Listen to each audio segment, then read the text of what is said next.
The Rose Bowl is no longer the granddaddy of them all.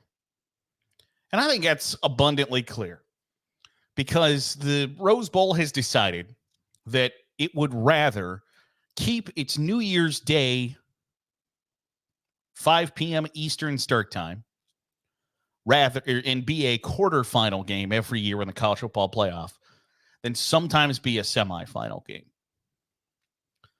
And I think that if you are going to attempt to keep your parade as important as your college football bowl game that has decades and decades and decades of history and is viewed widely as the pinnacle of this sport until 2000. I think you are prioritizing your parade. And if you're prioritizing a parade rather than a football game, you don't get to have the granddaddy of them all title any longer.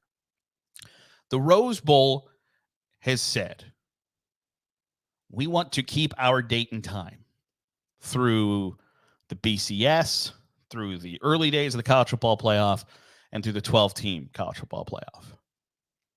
And going back as far as the early days of the college football or the early days of the BCS and when the +1 got added, where it was the bowl games and then the national championship game. I think you could argue that you're okay with that. Like, all right, fine. You let the Rose Bowl believe that it's super important for a really long time. And now it believes that it's so important it can call the shots. And when the college football playoff, the college football world says, like, hey, we're not willing to do that anymore. We're not willing to meander our schedule around you any longer. So you can either get on board or you can get left behind. The Rose Bowl has decided to get left behind. And it has to deal with that. And I don't think it recognizes the consequences of its own actions. I had this argument with a former coworker today that they argued that the Rose Bowl is not prioritizing the Rose Parade. They're keeping them equal. And I can't sit here and pretend as if the Rose Parade isn't a big deal. Because it is. There are hundreds of thousands of people who go to the Rose Parade every year. And it's broadcast live on TV. I'm not here to diminish the Rose Parade. Is it the second most famous parade in America? Yeah. And that is, to some people, a big deal. Sidebar, I don't understand why parades are still a big deal in 2024. Like, I have a phone. I got a PlayStation 5. The idea, like, we're going to leave the house to be advertised to outside is crazy to me. But that's just me being a cynical piece of garbage.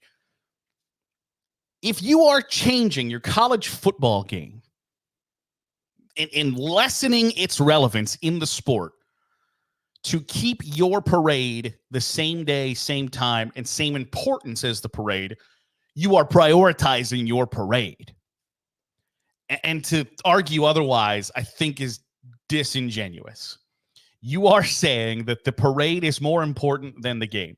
And if you think that, that's fine. I have no issue if you believe the Rose Bowl committee, the Rose Parade committee, believes that the parade is more important than the game. I have no issue with that. But you don't get to call yourself the granddaddy of them all when you're not even the granddaddy of your event. You don't get that moniker any longer. I don't understand how the Rose Bowl game can continue to view itself as the pinnacle of the sport, as this is as big as college football gets, when it's not even going to be a semifinal game anymore. And it had that opportunity to stay in the rotation and once every 3 years be one of the biggest games in the sport. And now it's purposely relegating itself to have lesser importance. How are fans supposed to give it the reverence that the Rose Bowl believes it should have? How is the Rose Bowl itself supposed to give itself the reverence that it has when it's purposely giving itself lesser status? It doesn't make any sense in the grand scheme of things other than we're prioritizing our parade, which, again, fine.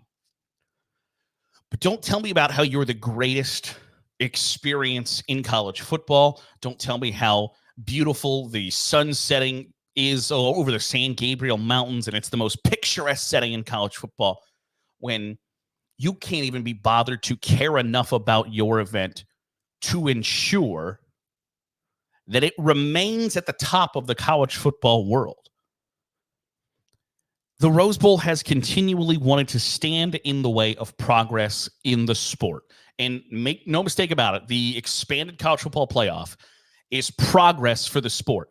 For 125 years, it had the dumbest possible way to choose who the champion was. The most important thing at the end of the season in every sport, every competition, is to find out who the best is.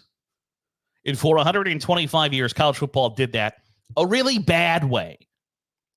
And now it is finally pulling its proverbial head out of its proverbial ass to get it right.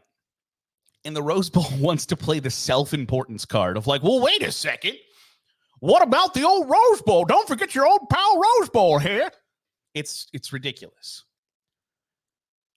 The college football playoff gave the Rose Bowl the opportunity to continue its importance, just like it did with the Peach Bowl, the Sugar Bowl, the Fiesta Bowl, the Cotton Bowl. They all had those same opportunities. You all got the same thing. Like, hey, we're going to give you the chance because the college football playoff had to balance the tradition and pageantry of the olden days because people do care about that. Now, I'm on tradition is peer pressure from dead people. I don't necessarily, and people who I'm not going to ever sit here and argue like the tradition and pageantry of college football is going away and it sucks. I think that's a dumb thing to think. I think the idea that because like the Big Eight and the Southwest Conference aren't a thing anymore and that's a travesty is ridiculous. Things change, things evolve, things adapt. And things that adapt don't die. And so if the options are a less relevant college football or an insanely relevant college football, that's an easy choice for me. But adapt or die is a big thing in every other avenue of business, sports, media, whatever the case may be. And the Rose Bowl is purposely choosing to not adapt and expecting that because we've been important for 100 years, we're going to stay important. Meanwhile, you're not even making yourself important to yourself. And so I don't get it. Self-importance gets you really nowhere now. And the Rose Bowl is indignantly self-important. So if it wants to let itself be relegated to a lesser status, go for it, have at it. But don't come crying back in a few years once you realize that you're not nearly as important as you once were. Because to even still some semblance of the college football player landscape, playing in a Rose Bowl is cool, important, etc. Now, it's a step above a first round game. It's just like if Texas Tech hosts someday a first round game, or Purdue, or Mississippi State, or name a B or C tier Power 4 conference team that goes on a good run one year and has a home playoff game. The Rose Bowl is now becoming one step above a home game at Mississippi State or Purdue, Rutgers, Texas Tech, Boston College. Congratulations. You got what you wanted. Your self-important date and time. And what did you lose? The stuff that made you important to begin with. The Rose Bowl was important for 85 years, and we still view it as important because it once was important. And now it's purposely diminishing that. And I think it's a head scratcher. I think it's not seeing the whole picture, not seeing the forest through the trees. We'll watch it decline. We'll watch it in real time go from the Rose Bowl to the Rose Bowl. Best of luck. That'll do it for today's episode of the Daily Huddle. Appreciate you making us a part of your day, however it is, wherever it is you're doing so. If you're watching on YouTube, hit the subscribe button. Make sure you get all the great college football content we're pumping out. If you're listening on the podcast feed, drop a 5-star review. It goes a long way in helping out the channel. I'll see you tomorrow for another episode of the Daily Huddle.